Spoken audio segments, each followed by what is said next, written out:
Welcome to movies stories explanation. आज हम आपके लिए लाए हैं साल 2022 में रिलीज हुई सर्वाइवल थ्रिलर मूवी जिसका नाम है नो एग्जिट। मूवी स्टार्ट होती है और हम रिहेबिलिटेशन सेंटर के अंदर कुछ लोगों को बैठा हुआ देखते हैं। उन्हीं के बीच में एक लड़की बैठी होती है जिसका नाम डार्बी होता है। यहाँ पर सभी लोग ड्रग एडिक्ट होते हैं। वो सभी अपनी एडिक्शन को छुड़ाने के लिए इस सेंटर में एडमिट होते हैं। सेंटर का वार्ड बॉय जिसका नाम माइक होता है वो डार्बी को बुलाता है, कहता है तुम्हारे लिए इम्पोर्टेंट कॉल है। डार्बी के फोन उठाने पर सामने से जो बोल रहा था वो उसे बताता है कि तुम्हारी मॉम की तबीयत बहुत खराब हो चुकी है और आज रात को ही उनका ऑपरेशन होगा। तुम ये बात अपनी बहन डेवन को बता दो। वो डेवन का नंबर डार्बी को बता देते हैं। डार्बी अपनी बहन डेवन को फोन करने लगती है तो माइक उसे रोक देता है, कहता है ये हॉस्पिटल के रूल्स के खिलाफ है। सेंटर में एक पेशेंट रहती होती है जिसका नाम जेड होता है। जेड ने अपने पास चोरी से एक फोन रखा होता है। डार्बी उसी फोन से अपनी बहन डेवन को फोन करती है। उसे बताती है कि मॉम की हालत बहुत खराब है, वो हॉस्पिटल में एडमिट हैं। तुम उनके पास चली जाओ और रिहेबिलिटेशन सेंटर में बात करके मुझे भी यहाँ से बाहर निकलवा लो। मुझे भी मॉम से मिलना है। डेवन उसे रिहेबिलिटेशन सेंटर से निकलवाने से मना कर देती है, कहती है मॉम का ख्याल मैं रख लूंगी। डार्बी के पास अब कोई रास्ता नहीं बचता है। वो सेंटर से कुछ टूल्स चुराकर रिहेबिलिटेशन सेंटर का गेट तोड़कर बाहर भाग जाती है। बाहर एक कार में बैठ जाती है। वो कार वार्ड बॉय माइक की ही होती है। डार्बी माइक की कार चुराकर अपनी मॉम के पास जाने लगती है। वो अपनी बहन को भी मैसेज कर देती है कि मैं कल सुबह तक हॉस्पिटल पहुंच जाऊंगी। आगे बढ़ने पर मौसम बहुत खराब हो गया होता है। हैवी स्नोफॉल हो रहा था। डार्बी को उसकी बहन का रिप्लाई आया था। उसने लिखा था मॉम तुम्हें यहाँ पर नहीं चाहती है, तुम सिचुएशन को और खराब ही करोगी, इसलिए मत आना। डार्बी ये सुनकर बहुत दुखी होती है। उसे कार में ही ड्रग्स का एक पैकेट मिला था जो माइक का ही होता है। कार में बैठे बैठे डार्बी की आंख लग जाती है। कार के पास पुलिस इंस्पेक्टर आकर डार्बी को उठाते हैं। उसे बताते हैं आगे सारे रास्ते बंद हैं, आपको या तो वापस जाना पड़ेगा या तो पास में ही एक विजिटर सेंटर है, आप वहाँ पर तूफान के रुकने तक वेट कर सकती हैं। डार्बी वापस नहीं जाना चाहती थी, इसीलिए वो विजिटर सेंटर आ जाती है जहाँ पर एक कार और वैन पहले से ही खड़ी थी। वो अंदर आते ही देखती है एक आदमी सोया होता है, दूसरा काफी शांत लग रहा था और एक बूढ़ा कपल होता है। वो सबसे पहले बाथरूम जाती है। अपनी बहन के मैसेज से बहुत दुखी होती है। वो ड्रग्स लेने का सोचती है, फिर अपने दिमाग पर कंट्रोल कर लेती है। बाहर आकर डार्बी पूछती है कि यहाँ पर वाईफाई है। जो आदमी शांत बैठा होता है उसका नाम लार्स होता है। वो कुछ जवाब नहीं देता है। बूढ़ी औरत का नाम होता है सैंडी। वो कहती है यहाँ पर वाईफाई नहीं है। बूढ़े आदमी का नाम होता है एड। वो अंदर आकर बताता है बाहर थोड़े से सिग्नल्स आ रहे हैं। डार्बी भी बाहर आकर खड़ी हो जाती है कि उसके फोन में सिग्नल्स आ जाएं। वो हॉस्पिटल कॉल करके अपनी मॉम की हालत जानना चाहती थी। डार्बी को वहाँ पर कुछ आवाज आने लगती है। आवाज वैन के अंदर से आ रही थी। वैन के अंदर देखने पर उसके होश उड़ जाते हैं। अंदर एक छोटी सी बच्ची के हाथ और मुंह पर टेप बांधकर उसे अंदर रखा होता है और इसका मतलब है किडनैपर अंदर बैठे हुए 4 लोगों में से ही कोई एक है। वो दरवाजा खोलने की कोशिश करती है पर कार लॉक होती है। उस बच्ची की तबीयत भी खराब होती है और अगर उसे जल्दी यहाँ से नहीं निकाला गया तो वो ठंड के वजह से मर जाएगी। डार्बी कार के नंबर प्लेट की फोटो खींच लेती है। कार नेवाडा की होती है। डार्बी अपनी कार के अंदर बैठकर 911 पर फोन करती है पर सिग्नल ही नहीं होता है। बूढ़ा आदमी एड बाहर आकर सिग्नल ढूंढ रहा होता है। तभी डार्बी से पूछता है सब ठीक है, जिस पर वो हाँ कहती है। वो अंदर आकर बैठ जाती है और अपने आप को शांत रखने की कोशिश करती है। सोया हुआ आदमी भी उठ जाता है। उसका नाम ऐश होता है। एड के पास कार्ड्स होते हैं और सभी लोग गेम खेलना शुरू कर देते हैं। डार्बी का ध्यान बाहर खड़ी हुई वैन की तरफ ही होता है। डार्बी सभी से बात करती है तो पता चलता है बूढ़ा आदमी एड फौजी था और डार्बी के फादर भी सोल्जर थे। लार्स बैटल माउंटेन जा रहा होता है जो नेवाडा में है। डार्बी समझ जाती है यही किडनैपर है। लार्स गेम हारने से काफी गुस्सा हो जाता है। डार्बी बाथरूम में आकर पुलिस को किडनैपिंग का मैसेज कर देती है पर सिग्नल ना होने की वजह से उसका मैसेज सेंड नहीं होता है। बाथरूम में लगे हुए लकड़ी के बोर्ड को वो काट देती है। वहाँ से बाहर आ जाती है। वो सीधा वैन के पास जाती है। स्क्रू ड्राइवर लाई थी, उससे वैन का गेट खोल देती है। वो देखती है बच्ची के हाथ पे एक हॉस्पिटल का बैंड लगा होता है, मतलब उसकी तबीयत खराब है। उतने में कार के अंदर लार्स आ जाता है। डार्बी वहीं छुप जाती है। छोटी बच्ची का नाम जे होता है। वो कार का हीटर ऑन करके जे के लिए स्नैक्स लेने चला जाता है। डार्बी लार्स को आता हुआ देख वैन से उतर के जंगल की तरफ चली जाती है। लार्स वैन के पास डार्बी के पैर पैरों के निशान देख लेता है। डार्बी विजिटिंग सेंटर में वापस आ गई थी, वहाँ उसे ऐश मिलता है। वो ऐश को बच्ची के बारे में सब कुछ बता देती है। वो डार्बी को बच्ची के पास जाने को कहता है और कहता है हम एड की हेल्प से लार्स को पकड़ लेंगे। डार्बी बच्ची के मुंह का टेप खोलती है, तब उसे पता चलता है कि किडनैपर दो हैं। वो घबराते हुए कार के बाहर देखती है। लार्स और ऐश दोनों वैन की तरफ आ रहे होते हैं। वो दोनों भाई होते हैं। वो वैन का गेट खोलते हैं, अंदर डार्बी नहीं होती है। डार्बी भागते हुए विजिटिंग सेंटर के अंदर आ गई थी। ऐश डार्बी को पकड़ लेता है। वो डार्बी का फोन ले लेता है और उसे पता चल जाता है कि डार्बी का अपने घर वालों के साथ अच्छा रिलेशन नहीं है। बाथरूम के अंदर सैंडी आ जाती है, तब ऐश डार्बी को किस करने लगता है। सैंडी डार्बी को बाहर बुलाती है। डार्बी बाहर आकर सभी लोगों के साथ बैठ जाती है। डार्बी देखती है जे कार के बाहर आ गई होती है। ऐश भी उसे देख लेता है। लार्स भी उसे देख लेता है। वो लार्स को देखते ही जंगल की तरफ भागने लगती है। लार्स भी सेंटर से बाहर निकल जाता है। डार्बी बाथरूम में चली जाती है। ऐश डार्बी के पीछे। ऐश जैसे ही बाथरूम में पहुंचता है, डार्बी उस पर हमला कर देती है, पर ऐश उससे ताकतवर होता है। वो डार्बी को हरा देता है। उसका भाई आकर बताता है बच्ची जंगल में भाग गई है। ऐश के वैन की चाबी गिर गई थी, जिसे डार्बी चुरा लेती है। वो डार्बी को गन पॉइंट पर जंगल में लाए थे ताकि उसके जरिए जे को ढूंढ सके। उन दोनों की बातों से ये भी पता चलता है कि वो चाइल्ड ट्रैफिकिंग का काम करते थे और जे को भी वो बेचने ही ले जा रहे थे। डार्बी उन दोनों की आंखों में टॉर्च मारती है और खुद ऊपर से नीचे गिर जाती है। वो लोग गोली चलाते हैं, पर डार्बी बच गई होती है। गोली की आवाज एड ने भी सुन ली होती है। वो चेक करने के लिए बाहर आता है। बाहर उसे एक बच्ची बेहोश दिखती है। वो जे होती है। एड जे को उठाकर अंदर ले आता है। डार्बी उन दोनों भाइयों से बचते हुए विजिटिंग सेंटर के अंदर आकर एड को सारी बात बता देती है। वो दोनों भाई भी विजिटिंग सेंटर के बाहर आकर कहते हैं बच्ची हमें दे दो वरना सब मारे जाओगे। एड गेट को चेयर से लॉक कर देता है। उन्हें धमकी देता है कि अगर अंदर आए तो मैं तुम्हें गोली मार दूंगा। हालांकि उसके पास गोली होती नहीं है। ये सुनकर वो दोनों भाई भी थोड़ा घबरा जाते हैं। तभी ऐश बाहर से बोलता है कि उस लड़की की तबीयत खराब है, उसकी दवाइयाँ हमारे पास है, उसे टाइम पर दवाइयाँ नहीं मिली तो वो मर जाएगी। सैंडी कहती है हमें उनकी बात मान लेनी चाहिए। डार्बी और एड इस बात के लिए मना कर देते हैं। डार्बी कहती है मेरे पास उनकी वैन की चाबी है, वो कहीं नहीं जा सकते। एड कहता है तुम हमें दवाइयाँ दे दो और बदले में अपनी वैन की चाबी ले लो। ऐश चेक करता है तो सचमुच चाबी उसके पास नहीं होती है। इस बात से उसे बहुत गुस्सा आता है। वो दोनों भाई वैन से पेट्रोल के कैन लाने लगते हैं। एड डार्बी को अपनी कार की भी चाबी दे देता है। कहता है दोनों चाबियों को तुम छुपा दो। लार्स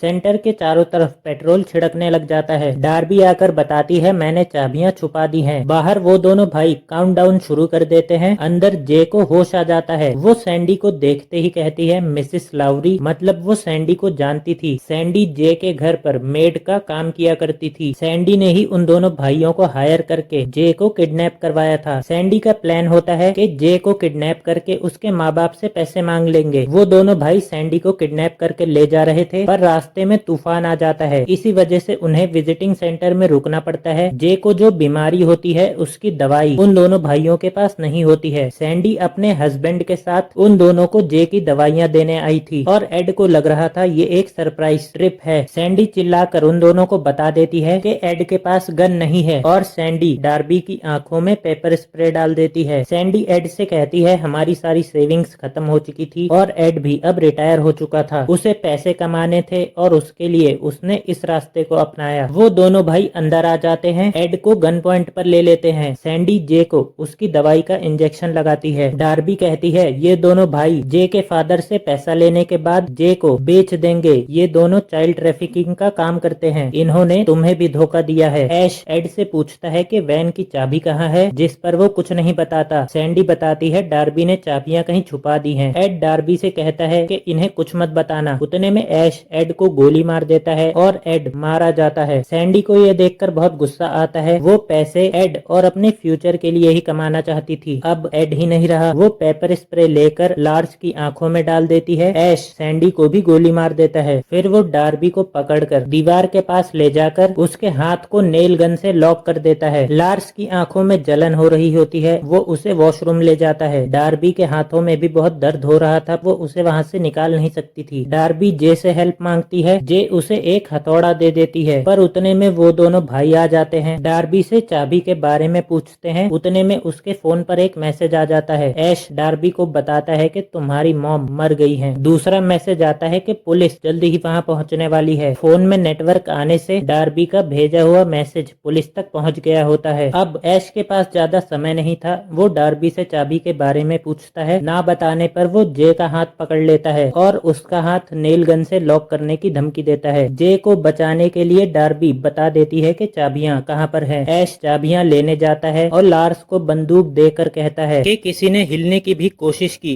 तो उसे गोली मार देना। डार्बी जानती थी कि लार्स जे को गोली नहीं मार सकता क्योंकि इन्हें जे की जरूरत थी। डार्बी जे से कहती है कि तुम यहाँ की लाइट्स बंद कर दो। डार्बी अपने पास रखा हुआ ड्रग्स भी खा लेती है और तब तक जे ने भी लाइट्स बंद कर दी थी। ड्रग्स ले लेने के वजह से डार्बी को अब किसी भी तरह के दर्द का एहसास नहीं हो रहा था। वो अपने हाथ में लगा हुआ कील निकाल देती है। जैसे ही लार्स लाइट्स ऑन करता है डार्बी उस पर हमला कर देती है। ऐश चाबियां लेकर अंदर आता है तो देखता है डार्बी ने लार्स को गन पॉइंट पर ले रखा था। ऐश के हाथों में नेल गन होती है। जे हथौड़ा उठाकर नेल गन पर मार देती है जिससे नेल गन चल जाती है और एक कील निकलकर लार्स के सर पर लग जाती है। ऐश आकर लार्स को संभालने लगता है और ये दोनों विजिटिंग सेंटर से बाहर निकल जाती हैं। आगे बढ़ता हुआ लार्स एड के खून से फिसलकर नीचे गिर जाता है। उसके सर पर लगी हुई कील उसके सर के अंदर घुस जाती है। लार्स मारा जाता है। डार्बी कार स्टार्ट करके जाने लगती है। ऐश उसके टायर्स पर नेल गन चला देता है। टायर पंचर होने के वजह से उसकी कार खंबे से टकरा जाती है। सारे सबूत मिटाने के लिए ऐश विजिटिंग सेंटर में आग लगा देता है। उतने में पुलिस इंस्पेक्टर आ जाता है। ऐश कार के पास खड़ा होकर कहने लगता है कि कार के अंदर कुछ जख्मी लोग हैं। डार्बी मौका देखकर ऐश पर गोली चला देती है। इंस्पेक्टर डार्बी को गोली चलाता हुआ देखकर उसी को गलत समझ लेता है। वो डार्बी को गोली मार देता है। ऐश डार्बी की गोली उठाकर इंस्पेक्टर को शूट कर देता है। फिर वो डार्बी को भी शूट करने वाला होता है पर गोलियां ही खत्म हो गई थी। ऐश मरे हुए इंस्पेक्टर की गन लेकर डार्बी को जान से मारने वाला था पर डार्बी के हाथ में स्क्रू ड्राइवर होता है जो वो ऐश के गले में मार देती है। ऐश वहीं मारा जाता है। डार्बी इंस्पेक्टर की बॉडी के पास जाकर उसके रेडियो से हेल्प मांगती है। उसके बाद कुछ दिनों बाद का समय दिखाया जाता है। डार्बी रिहेबिलिटेशन सेंटर में आ गई होती है। जे की जान बचाकर वो उसकी हीरो बन गई होती है। डार्बी के अच्छा काम करने के बाद उसकी बहन डेवन भी उससे मिलने आई होती है। मूवी यहाँ पर खत्म हो जाती है। ये एक सर्वाइवल थ्रिलर मूवी थी। मूवी आपको कैसी लगी कमेंट करके जरूर बताइएगा। अगर मूवी पसंद आई हो तो वीडियो को लाइक एंड चैनल को सब्सक्राइब भी कर दीजिएगा।